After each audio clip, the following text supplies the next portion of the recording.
রব্বুল আলামিন আল্লাহ পাক আল্লাহ তাআলা তিনি আমাদেরকে লক্ষ্য করে বললেন, দুনিয়ার মানুষ একবার তোমরা চিন্তা করো, তোমরা যখন তোমাদের মায়ের রেখে এসেছিলে, তোমাদের বাপের এক ফোঁটা নাপাক পানি দ্বারা মায়ের রেখে যখন তোমরা এসেছিলে, ও দুনিয়ার গোলাম একবার ভাবো, মায়ের রেখে তোমরা 10 মাস 10 দিনে কাটালা, একটা তোমরা নাপাক পানি থেকে তোমরা রক্তপিণ্ড হলে, রক্তপিণ্ড থেকে গোস্ত মাংস তৈরি হলো, এবার সেটা ক্ষুদ্র থেকে টুকটুক টুকটুক করে মায়ের রেখে তোমরা একটা বড় সন্তান, বড় বাচ্চা তোমরা হিসাবে তোমরা মায়ের রেখে এলে, একটা সময়ে যথা সময় আমি রব আমি আল্লাহ আমার আদেশে আবার তোমার মায়ের রেখে থেকে তুমি দুনিয়ায় আসলা।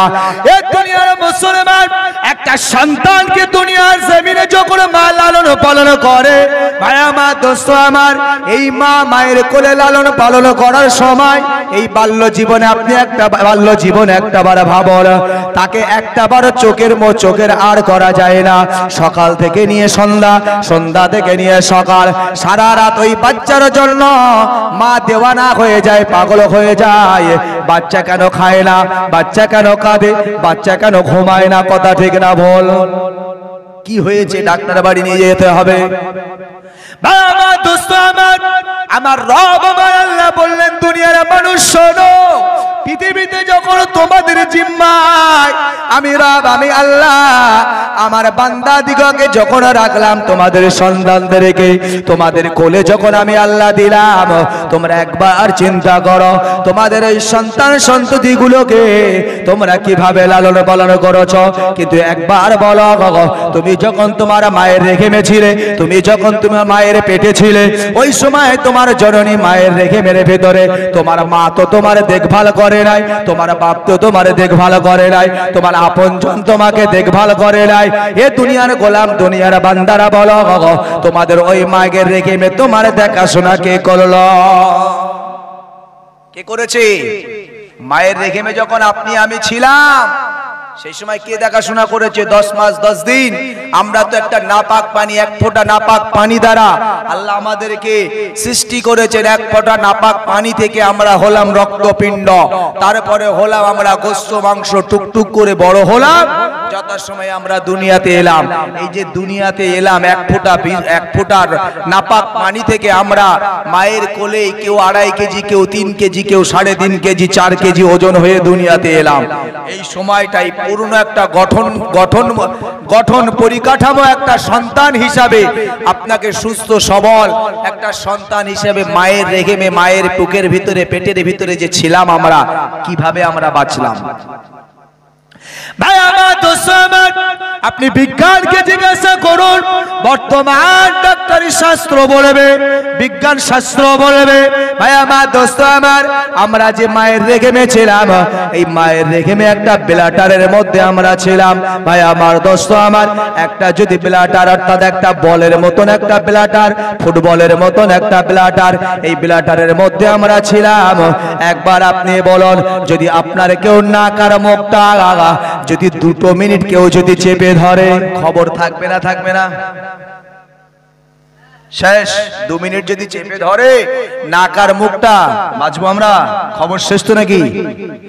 বাবা দোস্ত আমার, মহান আল্লাহ বললেন, দুনিয়ার মানুষ একবার ভাবো, তুমি তোমার মায়ের রেখে তোমার মায়ের পেটের মধ্যে যখন তুমি ছিলা, ওই সময়ে তোমার বিজ্ঞান শাস্ত্র বলছে, একবার খেয়াল করো, তুমি মায়ের রেখে একটা ব্লাডারের মধ্যে ছিলে, তোমার শ্বাস নিঃশ্বাসটা ফেলার জায়গা ছিল না। কিভাবে তুমি শ্বাস নিঃশ্বাস ত্যাগ না করে তুমি 10 মাস 10 দিন মায়ের রেখে ছিলা? কে বাঁচিয়েছে তোমাকে? শ্বাস নিঃশ্বাস কিভাবে তুমি ওখান থেকে বার করলে? হ্যাঁ, তোমার কোনো খাবার জন্য তোমার মুখে আহার তোলার মতন কোনো ব্যবস্থা ছিল না। কিভাবে তুমি খেলে আর কিভাবে তুমি বড় হলে? আমি আল্লাহ আমার অশেষ কুদরতে তো তোমার নাভির সাথে মায়ের আপনার নারীর সাথে সম্পর্ক তৈরি করে দিয়ে আমি রব আমি আল্লাহ তো তোমাকে মায়ের রেখে খাইয়ে আমি আল্লাহই বড় করেছি।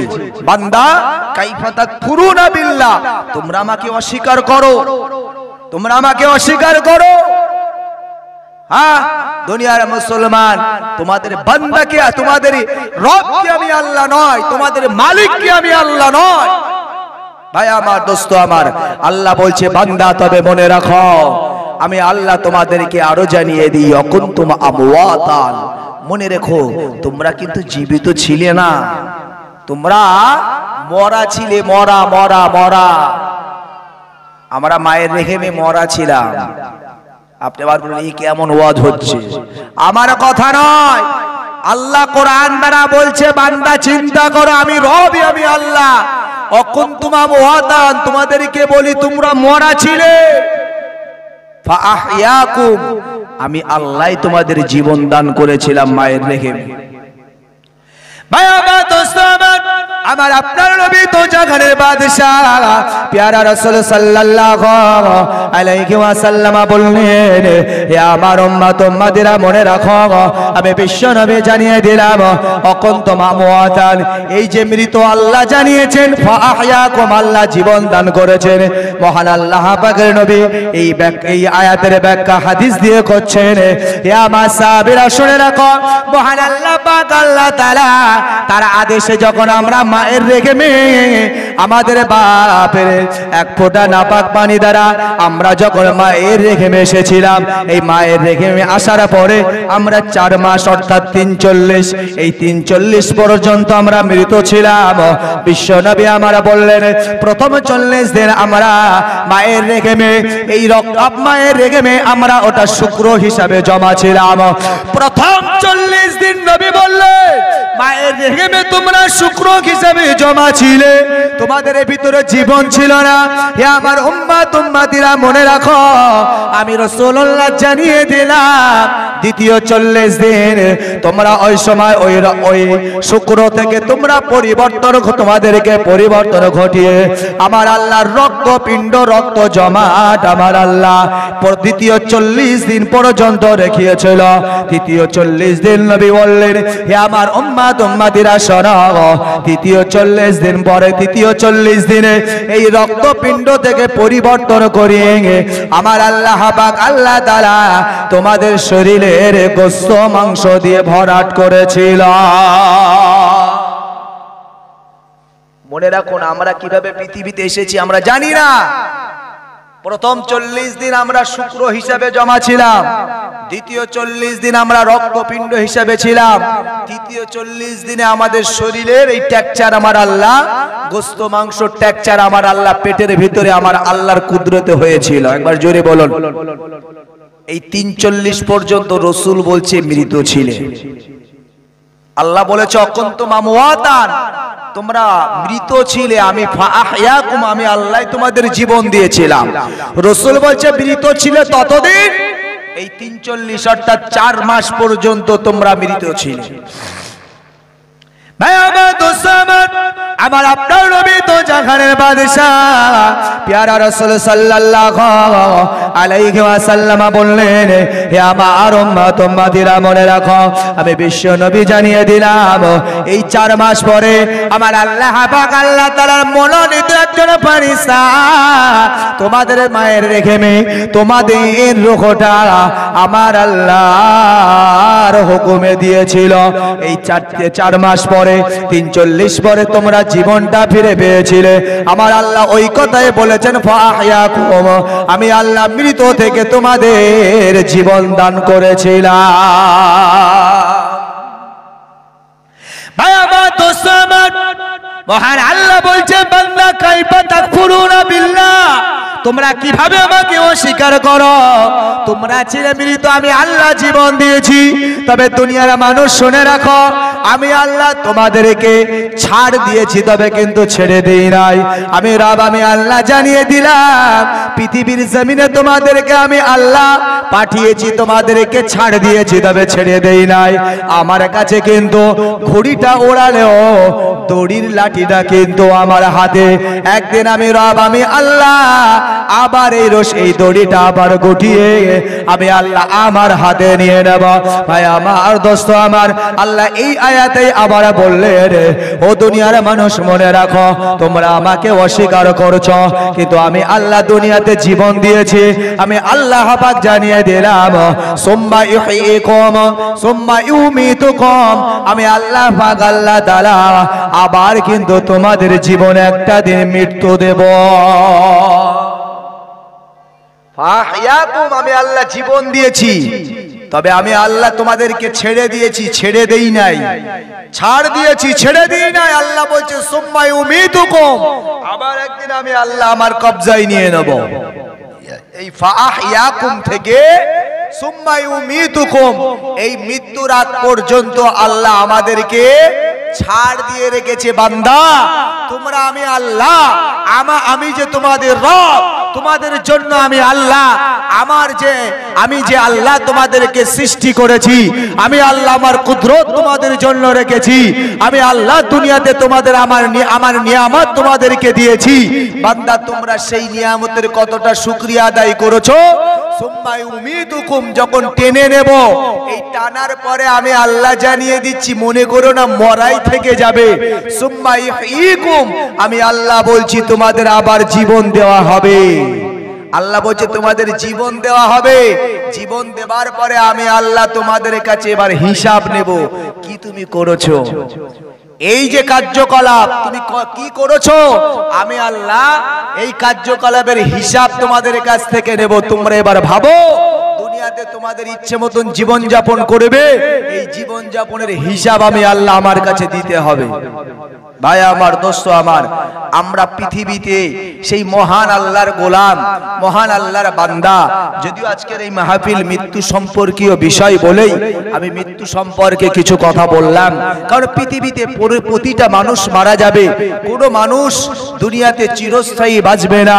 ভাই আমার, দোস্ত আমার, উসমানে জিন্নুরাইন, যিনি দুনিয়াতে আশারায়ে মুবাশশিরা, দুনিয়াতে 10 জন সাহাবীকে আমার আল্লাহ নবীর দ্বারা জান্নাতের সার্টিফিকেট দিয়েছে, দুনিয়াতেই তারা জান্নাতের সুসংবাদ পেয়েছে। তারপরেও হযরতে উসমানে জিন্নুরাইন রাদিয়াল্লাহু তাআলা আনহু হুজুর আমার, তিনি যখন কবরের ধারে যেতেন, কবরের পাশে যেতেন, হযরতে উসমানে জিন্নুরাইন খুব কাঁদতেন। সাহাবীরা জিজ্ঞাসা করতেন, হে উসমান, তুমি কবরকে দেখে এত কেন কাঁদো?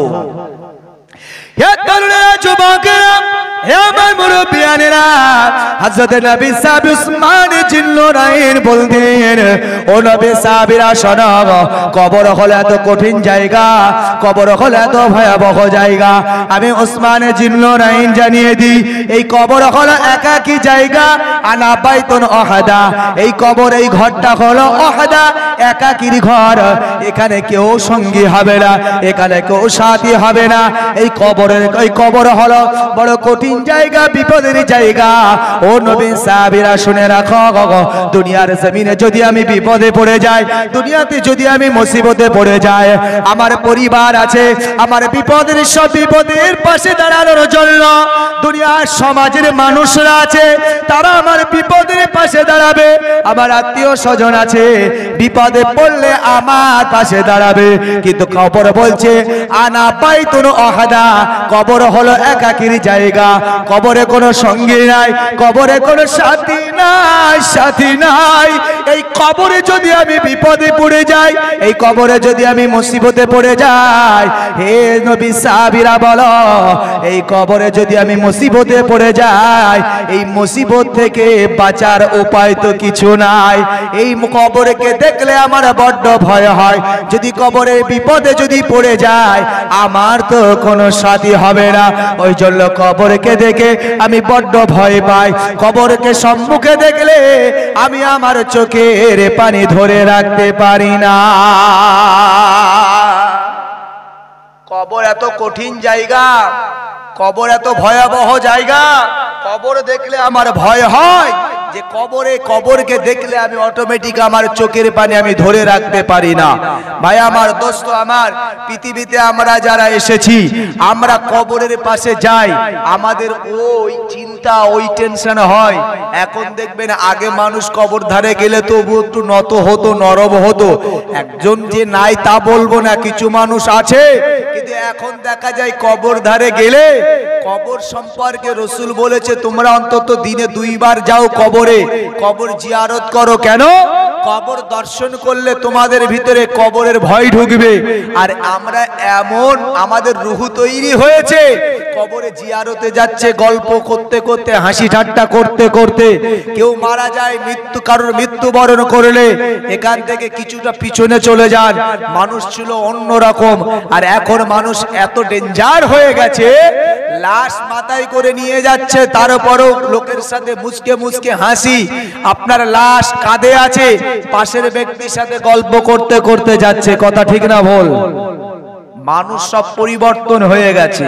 আসলে মানুষের হৃদয়ে আল্লাহর ডর, আল্লাহর ভয় নাই।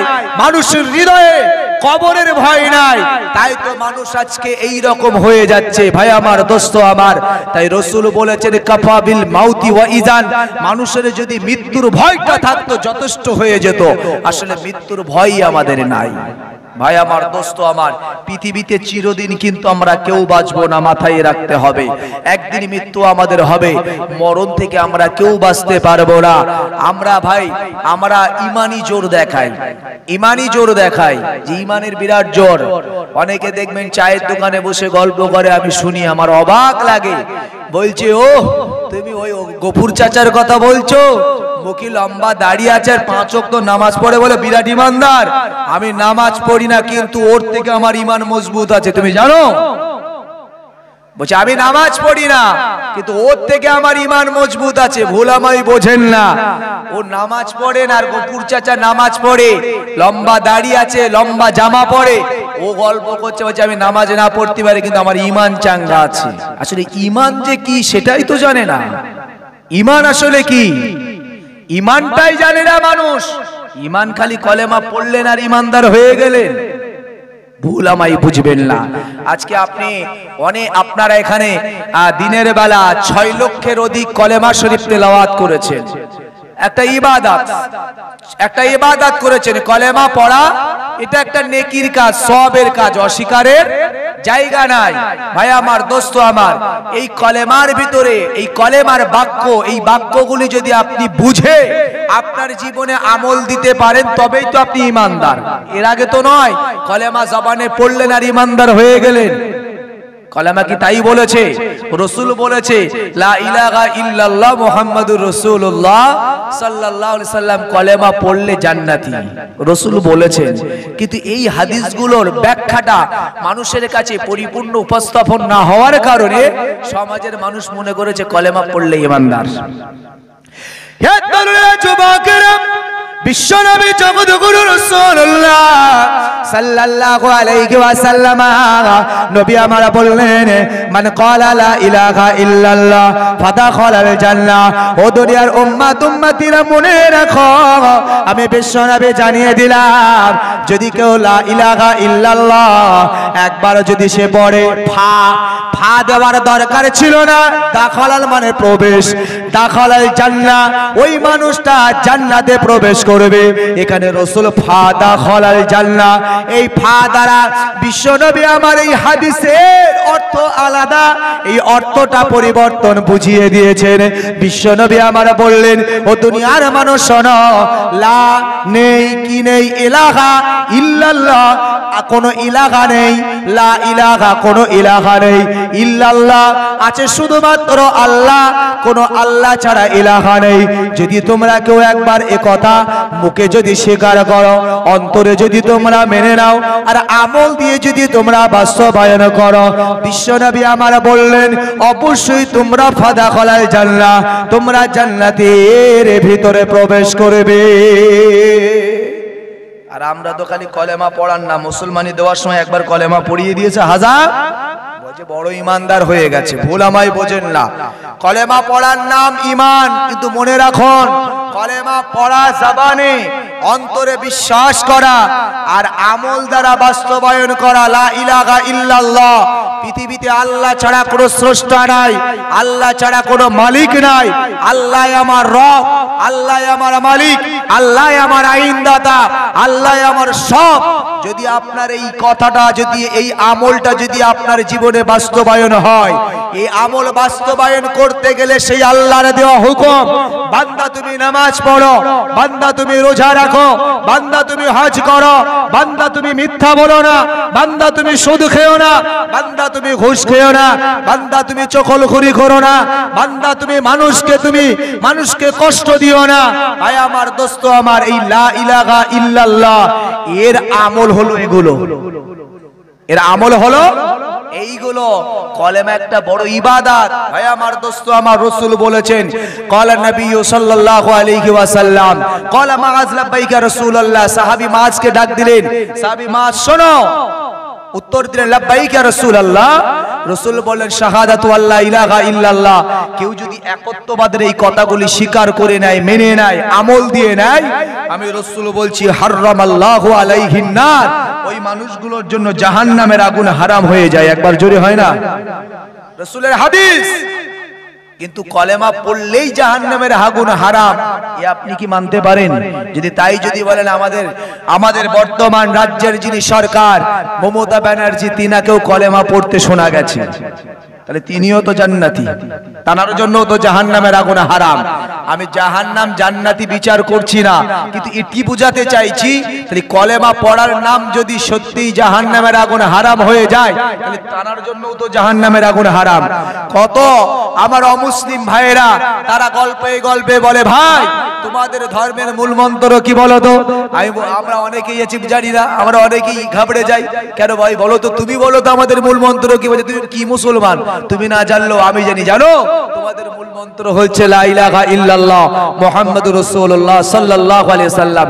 তিনি যখন বলেছেন, তাহলে আপনার বুকে জড়িয়ে ধরে উঁচু করে ধরা দরকার ছিল, সুস্বাগতম ভাই, তুমি তো আজ মুসলমান হয়ে গেছো, তুমি তো ঈমানদার হয়ে গেছো, তোমার জন্য জাহান্নামের আগুন হারাম হয়ে গেছে। কেউ করবে এটা? আসলে আমরা জানি ও মানুষটা মুখে পড়েছে, অন্তর থেকে নয়। তাহলে তার আর আমার পার্থক্য কোথায় হলো? তার আর আমার পার্থক্য আছে নাকি? তিনিও মুখে পড়েছে, আপনিও তো মুখে পড়েছেন। অন্তর দিয়ে আপনি কি কলেমারে বিশ্বাস করেছেন?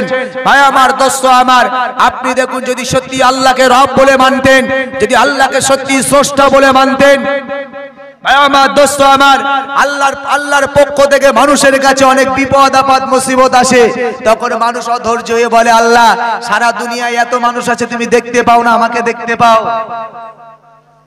ভুল বোঝেন না, আমি যে কথাগুলি বলতে চাইছি খুব ইম্পর্টেন্ট কথা, আপনি ভালো করে বুঝুন। আমি ঘরোয়াভাবে পরিচালনা করতে চাইছি।